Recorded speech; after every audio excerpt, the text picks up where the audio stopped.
field lay spread before them. In it nothing grew, that is nothing of use to man. Nor was it clear at first sight what interest it could have for animals. Birds may have found the odd worm there. Its straggling expanse was bounded by a sickly hedge of old tree stumps and tangles of brambles, perhaps good for a few brambleberries at brambleberry time. Thistles and nettles, possible fodder at a pinch, contended for the soil with a sour blue grass. Beyond the hedge were other fields, similar in aspect, bounded by no less similar hedges. How did one get from one field to the other? Through the hedges, perhaps. Capriciously, a goat, braced on its hind legs, its 4 feet on a stump, was muzzling the brambles in search of the tenderer thorns. Now and then it turned with petulance away, took a few angry steps, stood still, then perhaps a little spring, straight up in the air, before returning to the hedge. Would it continue thus all round the field, or weary first? Someday someone would realize, then the builders would come, or a priest with his sprinkler, and another acre would be God's, when prosperity returned. Camier was reading in his notebook. He tore out the little leaves when read, crumpled them, and threw them away. "He watches me," he said without a word. He drew a big envelope from his pocket, took from it, and threw away the following: buttons, 2 specimens of head or body hair, an embroidered handkerchief, a number of laces, his specialty, 1 toothbrush, a strange piece of rubber, 1 garter, samples of material, the envelope too. When he had emptied it, he threw away. "I might as well be picking my nose," he said, for all he cares. He rose, impelled by scruples that did him credit, and gathered up the crumpled leaves, those at least which the light morning breeze had not blown away, or hidden in a fold of the ground, or behind a clump of thistles. The leaves thus recovered, he tore up and threw away. "So," he said, "I feel lighter now." He turned back towards Mercier. "You're not sitting on the wet grass, I hope," he said. "I'm sitting on my half of our coat," said Mercier. "Clover is nothing to it." "Fine too early," said Camier. "Bad sign." "What is the weather doing?" said Mercier, "now you mention it." "Look and see," said Camier. "I'd rather you told me." "A pale, raw blotch," said Camier, "has appeared in the east. The sun, presumably. Happily, it is intermittent, thanks to a murk of tattered wrack, driving from the west before its face. It is cold, but not yet raining." "Sit," said Mercier. "I know you do not share my chilly nature, but profit by the bank just the same. Don't overdo it, Camier. A nice bloody fool I'd look if you caught pneumonia." Camier sat.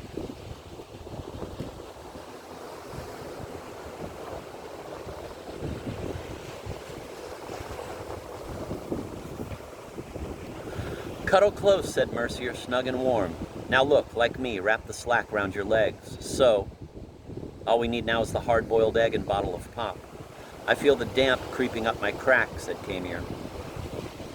"So long as none creeps down," said Mercier. "I fear for my cyst," said Camier. "What you lack," said Mercier, "is a sense of proportion." "I don't see the connexion," said Camier.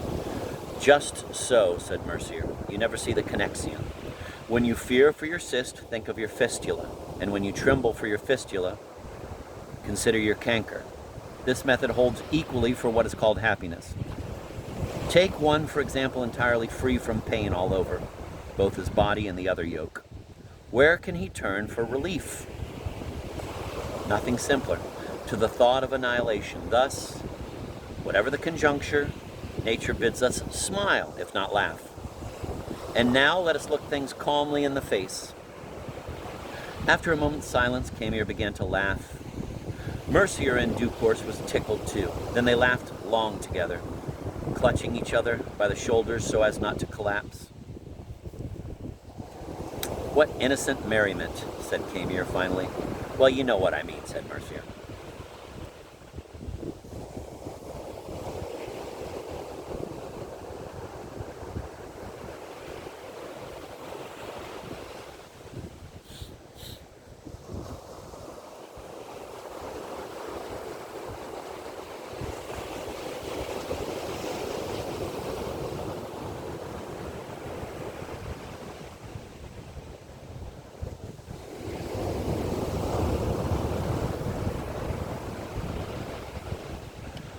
Before going any further, they asked and told each other how they felt. Then Mercier said, "What exactly did we decide? I remember we agreed, as indeed we always do in the end, but I forgot as to what.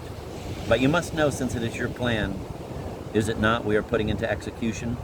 "For me, too," said Camier, "certain details have faded and certain refinements of reasoning.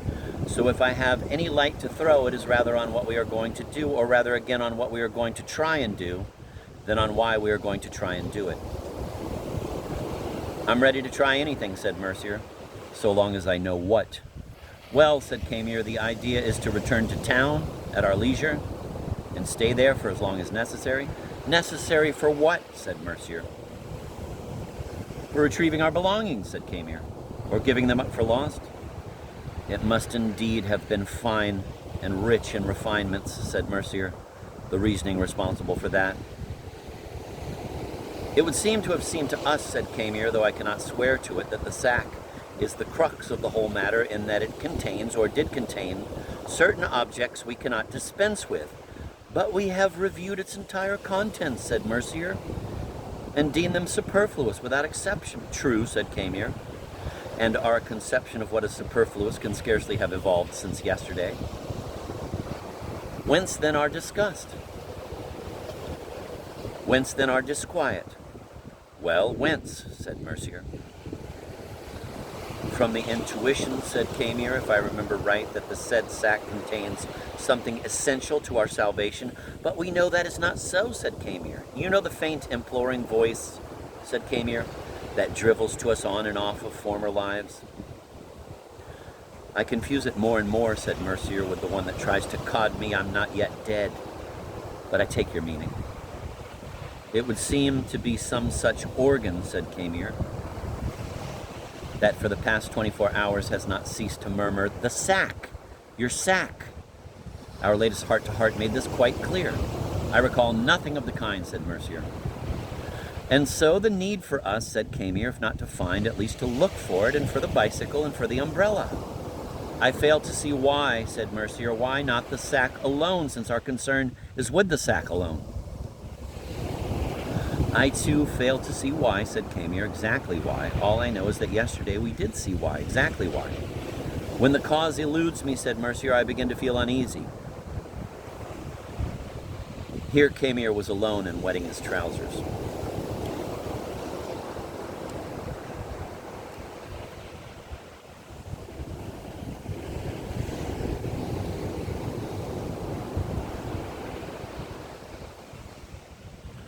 "Mercier does not join in Camier's laugh?" said Camier.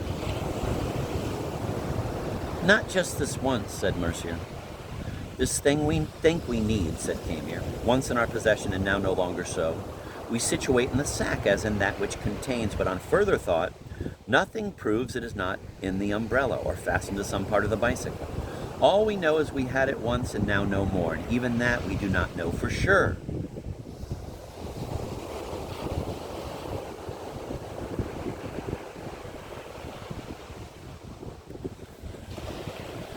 "There's premises for you, if you like," said Mercier. "It boils down, then, to some unknown," said Camier, "which not only is not necessarily in the sack, but which perhaps no sack of this type could possibly accommodate. The bicycle itself, for example, or the umbrella, or both. By what token shall we know the truth? By a heightened sense of well-being? Unlikely." "I had a strange dream last night," said Mercier. "I was in a wood with my grandmother. She was most unlikely," said Camier. "No, but perhaps rather a gradual feeling of relief, spun out in time, reaching its paroxysm a fortnight or 3 weeks later, without our knowing exactly to what it is due. An example of bliss in ignorance, bliss at having recovered an essential good, ignorance of its nature." "She was carrying her breasts in her hands," said Mercier, "by the nipples held between finger and thumb." But unfortunately, Camier flew into a rage, into a feigned rage, that is, for into a true rage with Mercier, Camier could not fly. The former sat agape. Drops, seemingly from nowhere, glistened in the gray tangles of his beard. The fingers fumbled at the great bony nose, its red skin stretched to bursting, delved furtively in the black holes, spread to feel their way down the channeled cheeks, began again. The ashen eyes stared into space aghast. The brow, scored deep with aliform furrows, due less to meditation than to chronic amaze. This brow was perhaps, all things considered, of this grotesque head the least grotesque feature. It culminated in an unbelievably tousled mass of dirty hair, comprising every tone from toe to snow. The ears? No. Mercier had little to say for himself.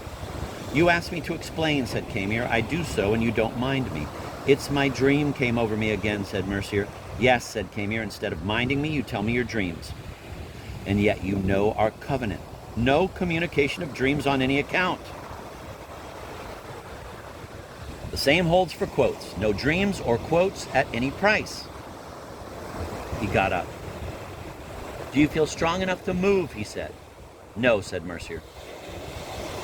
"Camier, go get you food," said Camier. "Go," said Mercier.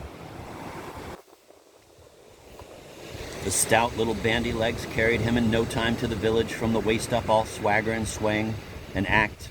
Mercier, alone in the lee of the bank, wavered between his two familiar leanings, not knowing which way to fall.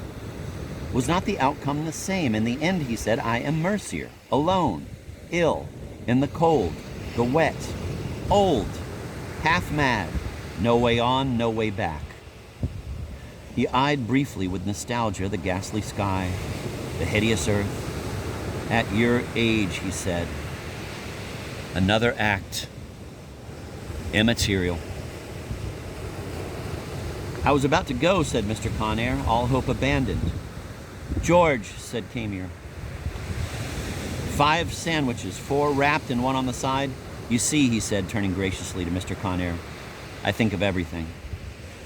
For the one I eat here will give me the strength to get back with the 4 others. Sophistry, said Mr. Camier. You set off with your 5, wrapped. Feel faint, open up, take 1 out, eat, recuperate, push on with the others. For all response, Camier began to eat. You'll spoil him, said Mr. Camier. Yesterday cakes, today sandwiches, tomorrow crusts, and Thursday stones. Mustard, said Camier. Before leaving me yesterday, said Mr. Camier, for your matter of life and death, you appointed to meet me here at this very place, that very afternoon. I arrive, asked George in what a state, with my invariable punctuality. I wait. Doubts gradually assail me. Can I have mistaken the place, the day, the hour? I unburden myself to the barman. I learn you are somewhere above stairs with your buddy. For some time past, what is more, the pair of you plunged in a crapulous stupor. I invoke the urgency of my business and request you be waked. No question, you are not to be disturbed. On any account, you entice me to this place and take measures to prevent my seeing you. I receive advice. Stay around, they'll soon be down. Weakly I stay. Are you soon down? Bah. I return to the charge. Wake him. Tell him Mr. Camier is below. What a hope. The guest's desires are sacred. I offer threats. They laugh in my face. I press my point. By force, they bar the way. By stealth, sneaking up the stairs, they overtake me. I go down on my knees. General hilarity. They egg me on to drink, to stay for dinner, to stay the night. I'll see you in the morning. I'll be told the moment you're down. The saloon fills, laborers, travelers. I get carried away. I come to on a couch. It is 7 in the morning. You are gone. Why was I not told? No one knew. What time did you leave? No one knows. Are you expected back? No one knows. Camier raised an imaginary tankard with flexed fingers to clench his meaning. The real he emptied slowly at a single draught, then caught up his packet and went to the door. There he turned. Mr. Camier, he said, I present my apologies. There was a moment yesterday when you were much in my thoughts. Then suddenly, pff, no longer. Gone from them utterly, as if you had never been, Mr. Camier. No, that's not right. As if you had ceased to be. No, that's not right either. As if you were without my knowledge. Don't take what I say in evil part, Mr. Camier. I have no wish to offend. The truth is, I suddenly saw my work was over. I mean, the work I am famous for. And that it was a mistake to have thought you might join me here, if only for a moment. I renew my apologies, Mr. Camier, and bid you farewell. And my bitch, cried Mr. Camier. Your old pet, said Camier. You miss her. You'd pay dear. What passes for dear to get her back? You don't know when you're well off. He went. Mr. Camier half made to follow him. But for some time past he had been fighting the need. On his return from the yard, he went to the street door and looked out, then turned back into the saloon, where such sadness overcame him that he ordered more gin. My little bitch, he groaned. Come, come, said George, we'll get you another. Queenie, groaned Mr. Camier. Her smile was almost human. One more out of the way, with any luck. Mr. Gast was nowhere to be seen, and with good reason, for he was looking for snowdrops in a little wood. Snowdrops for Patrick's sheaf. Blow, blow, blow, thou ill wind. Teresa was nowhere to be seen either, without regret be it said. Teresa was nowhere to be seen. Mercier would not eat, but Camier made him. You are green, said Camier. I think I'm going to be sick, said Mercier. He was not mistaken. Camier held him up. You'll feel better without it, said Camier. And sure enough, little by little, Mercier did feel better. Better than before being sick, that is.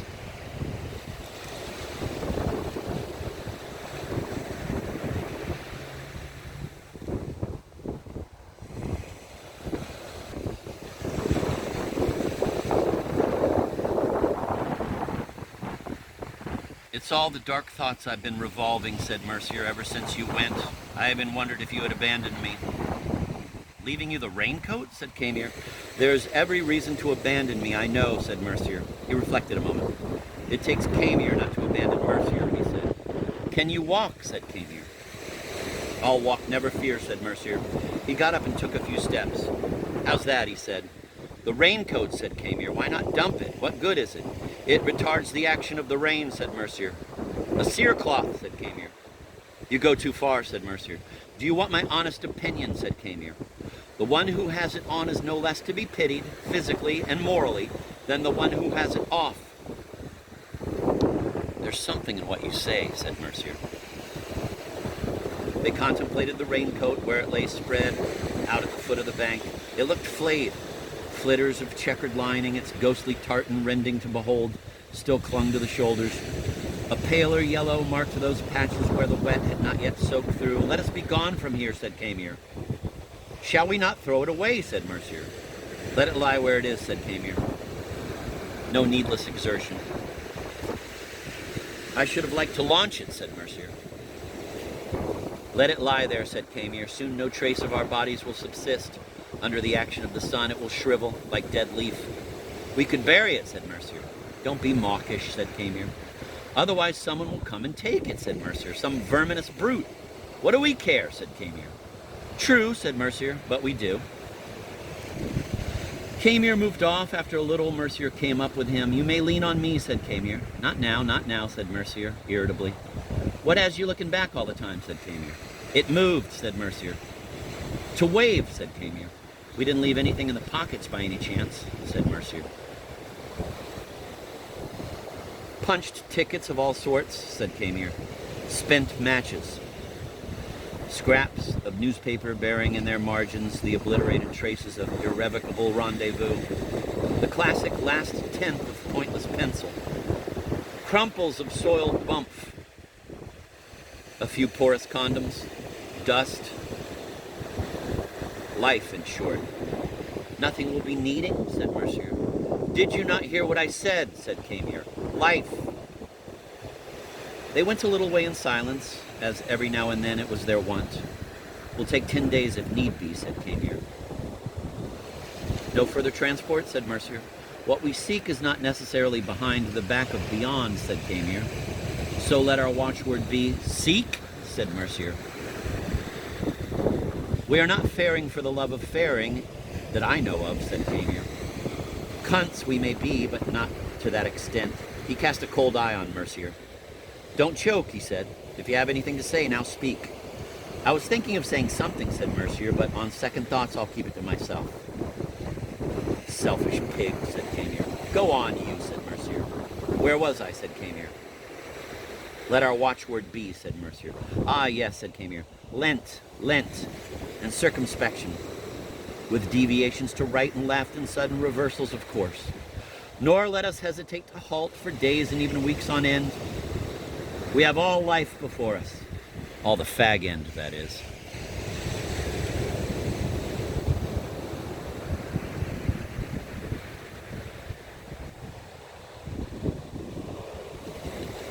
What's the weather like now, said Mercier. If I look up, I'll fall down. Like what it was always like, said Camier, with this slight difference that we're beginning to get used to it. I thought I felt drops on my cheeks, said Mercier. Cheer up, said Camier. We are coming to the station of the damned. I can see the steeple. God be praised, said Mercier. Now we can get some rest. Summary of 2 preceding chapters. The train, Madden Interlude 1. The slow train, Madden Interlude Conclusion.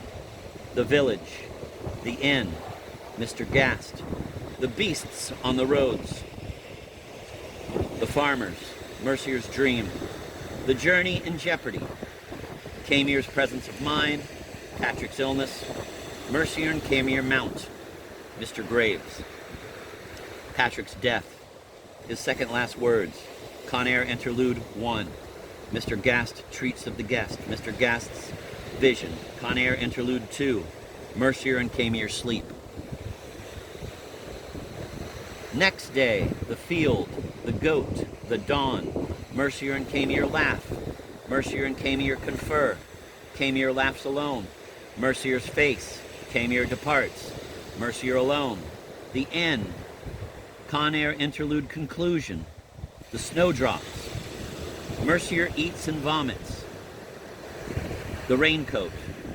They press on. The steeple of the damned.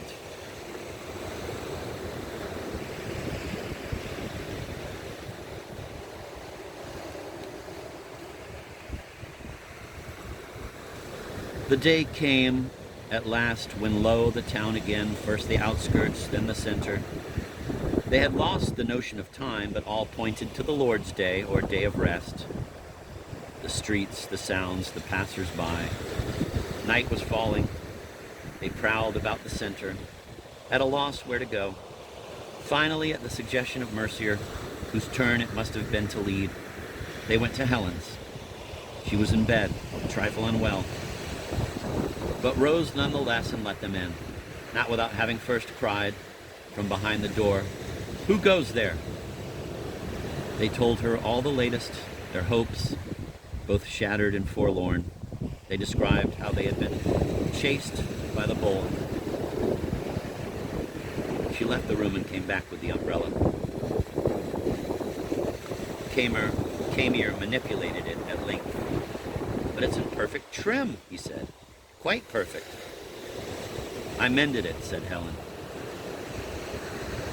"Perhaps even possible, if possible, more perfect than before," said Camier. "If possible, perhaps," said Helen. "It opens like a dream," said Camier. "And when I release, click. The catch it collapses unaided. I open, I close, 1, 2, click, plop, click, plop." "Have done," said Mercier, "before you break it again."